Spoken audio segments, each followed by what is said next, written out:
Good morning. मैं Vijendra PTI राजकीय वरिष्ठ माध्यमिक विद्यालय दुलेड़ा झज्जर में कार्यरत हूँ। आज मैं एक नया YouTube चैनल शुरू कर रहा हूँ जिसका मुख्य उद्देश्य 6ठी से 12वीं क्लास तक के बच्चों के शारीरिक शिक्षा के पाठ्यक्रम को आसान व पूर्ण रूप से सरल बनाना है। हमारे इस चैनल का मुख्य उद्देश्य बच्चों के सर्वांगीण विकास जैसे प्रेयर में होने वाली activities, PT, dumbbell, lezim, speech व अन्य कई प्रकार की क्रियाएं जो भी विद्यालय में की जाती हैं, उसके अलावा योग से होने वाले लाभ व खेलों में भाग लेने के लिए बच्चों को प्रेरित करना, अर्थात मैं सिंपल भाषा में कहूँ बच्चों का सर्वांगीण विकास ही हमारे चैनल का है मुख्य आधार। आज बच्चों हम सबसे महत्वपूर्ण विषय योग से अपने चैनल का जो है शुभारंभ कर रहे हैं। योग मन को शांत करने की एक प्रक्रिया है, अर्थात में ये ऐसे हम लिखें पेपर के अंदर कि योग मन को शांत करने के उपाय को योग कहते हैं। मन को शांत करने के उपायों को योग कहते हैं। योग जीवन जीने की एक कला है। योग से जीवन जीने के तौर तरीके, दूसरों से व्यवहार करने की बातों में परिवर्तन आता है। वास्तव में अगर मैं ये बात कहूँ, योग से बच्चों में शारीरिक, मानसिक, आर्थिक, सामाजिक व आध्यात्मिक सभी पक्षों पर सकारात्मक प्रभाव पड़ता है। योग भारत की संस्कृति, विरासत व धरोहर है। योग पूर्ण रूप से भारत की देन है। योग संस्कृत भाषा की मूल धातु युज से लिया गया है, जिसका अर्थ है जोड़ना, मिलाना या ध्यान केंद्रित करना। योग से परमात्मा पर ध्यान केंद्रित किया जा सकता है। अनेक ऋषि मुनियों ने योग की महत्वपूर्ण परिभाषाएं दी हैं। उनमें से सबसे आसान व महत्वपूर्ण परिभाषा महर्षि पतंजलि के अनुसार योग मनोवृत्ति का विरोध करने के नाम को ही योग कहती हैं। इसका अर्थ है मनोवृत्ति मन के चिंतन। हमारा मन सकारात्मक और नकारात्मक दोनों विचारों से प्रेरित होता है। हमारे मन के अंदर बुरी बातें, चोरी करना, दूसरों के धन पर ध्यान रखना, अनेक ऐसी किसी को गाली देना, इस प्रकार की बुरी बातें भी हमारा है। तो इन बुरी बातों का विरोध करना ही योग है। महर्षि पतंजलि ने इस बात पर जोर दिया है कि मनोवृत्ति के विरोध का नाम ही योग है। उसके बाद में महर्षि वेद व्यास जी ने भी बड़ी सुंदर परिभाषा दी, छोटी सी सरल परिभाषा जो आपको जल्दी याद हो सकती है। योग समाधि है। योग समाधि है। इसका अर्थ है कि समाधि का अर्थ होता है अपने आप को भूलकर ईश्वर को समर्पित हो जाना, ईश्वर के चरणों में लीन हो जाना ही समाधि है। अर्थात योग समाधि है। सब कुछ भूलकर जो हम कार्य कर रहे हैं सिर्फ उसी में लीन हो जाना ही योग है। उसके बाद भगवत गीता, श्रीमद् भगवत गीता के अनुसार योग के लिए प्रयत्न करो, क्योंकि सारा कार्य कौशल यही है। श्रीमद् भगवत गीता में भगवान श्री कृष्ण ने लिखा है कि जो बच्चा, जो मानव योग कर लेगा उसके लिए जीवन में कोई भी कार्य कठिन नहीं है।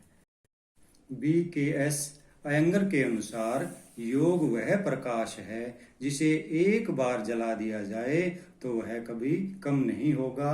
आप जितनी अच्छी प्रकार से अभ्यास करोगे लो उतनी ही उज्जवल होगी। अगर आपने 5 नंबर लेने हैं तो इतना आपको अर्थ व परिभाषाएं अवश्य लिखनी होंगी। इसके बाद अब हम अगले प्रश्न की तरफ बढ़ते हैं। योग का महत्व। योग के उद्देश्य क्या हैं? अलग अलग प्रश्न आ सकता है। योग स्वास्थ्य का साधन है, इस कथन पर टिप्पणी लिखें। योग के मुख्य उद्देश्य क्या हैं? योग करते समय हमारे शरीर को क्या क्या लाभ हो सकता है? तो इस प्रकार के अनेक प्रश्नों का सिर्फ एक ही उत्तर है। योग का मुख्य उद्देश्य मानव शरीर को स्वस्थ, फुर्तीला, चुस्त रखना व चंचल मन पर विजय प्राप्त करना है, जिससे आत्मा का परमात्मा से मिलन हो सके। योग का मुख्य उद्देश्य मोक्ष प्राप्त करना भी है।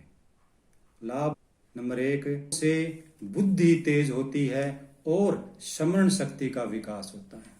योग से सभी शारीरिक अंग लचकदार बनते हैं, विशेषकर बच्चों। रीढ़ की हड्डी पर इसका सबसे अच्छा प्रभाव पड़ता है। रीढ़ की हड्डी लचीली हो जाती है, जिसके कारण मानव शरीर अनेक बार झुकता है तो उसे कोई प्रॉब्लम नहीं आती। नंबर 3 योग से शारीरिक और मानसिक शक्तियां विकसित होती हैं। नंबर 4 योग से सभी बीमारियों पर काबू पाया जा सकता है। बच्चों, आजकल आपने देखा है अपने आस पड़ोस के अंदर हर व्यक्ति लगभग आपको बीमार दिखाई देता है, लेकिन अगर आप योग करते हैं तो जो बीमारियां डॉक्टर ठीक नहीं कर सकते, जिन मरीजों को डॉक्टरों ने जवाब दे दिया है, हमने अपने आसपास देखा है कि योग से उन बीमारियों पर भी काबू पाकर लोग स्वस्थ जीवन जी रहे हैं। नंबर 5 योग से सभी अंग मजबूत और शक्तिशाली बन जाते हैं।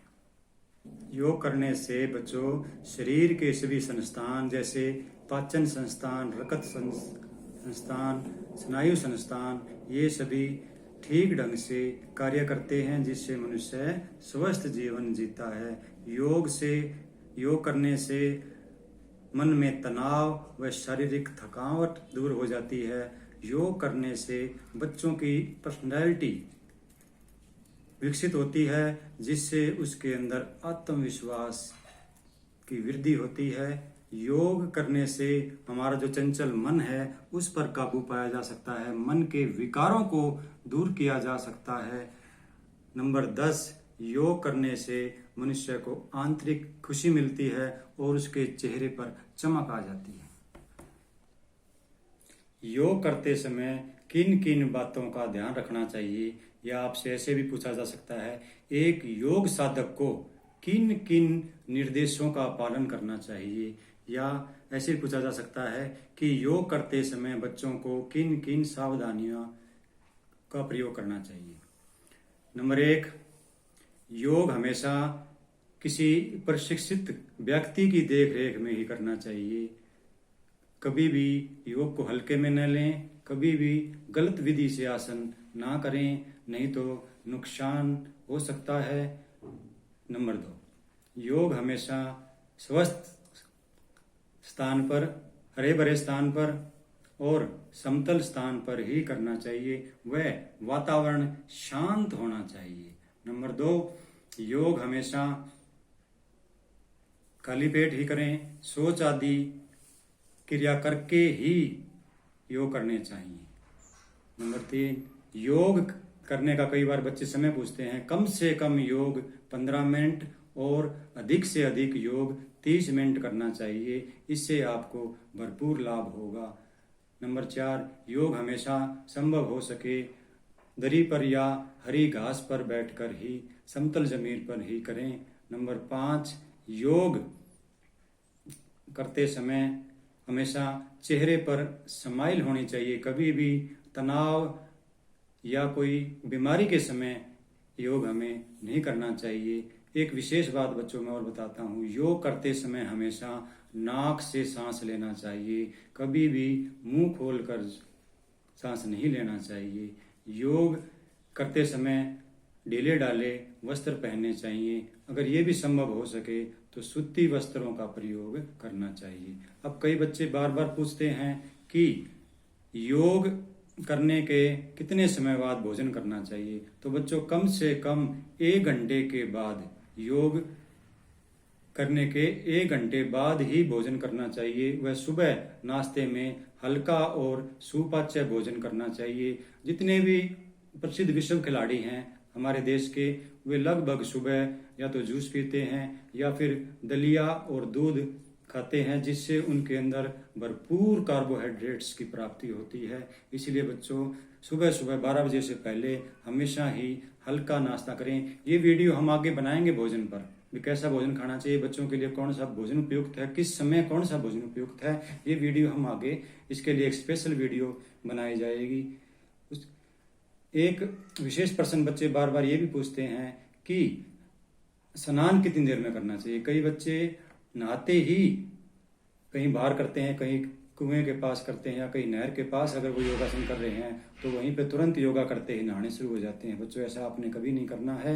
जो एक साधक होता है जो वो हमेशा सावधानियों पर विशेष ध्यान रखता है। अगर आप योग करने के तुरंत बाद ही स्नान करना शुरू कर दोगे तो उस समय हमारा जो शरीर है वो गर्म होता है, पसीना युक्त होता है, तो ऐसा करने से हम बीमार हो सकते हैं। इसलिए हमेशा इन निर्देशों के पालन करें और योग से अपने जीवन को स्वस्थ बनाएं।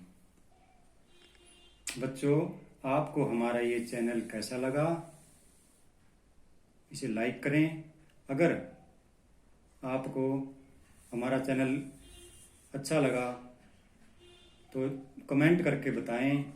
हमारे चैनल को सब्सक्राइब करें और अपने दोस्तों को शेयर करें ताकि वे भी इस ज्ञान को समझ सकें। और आप किस विषय पर नई वीडियो चाहते हैं वो भी कमेंट बॉक्स में अवश्य लिखें ताकि हम आसान भाषा में आपकी मदद करने का प्रयास कर सकें।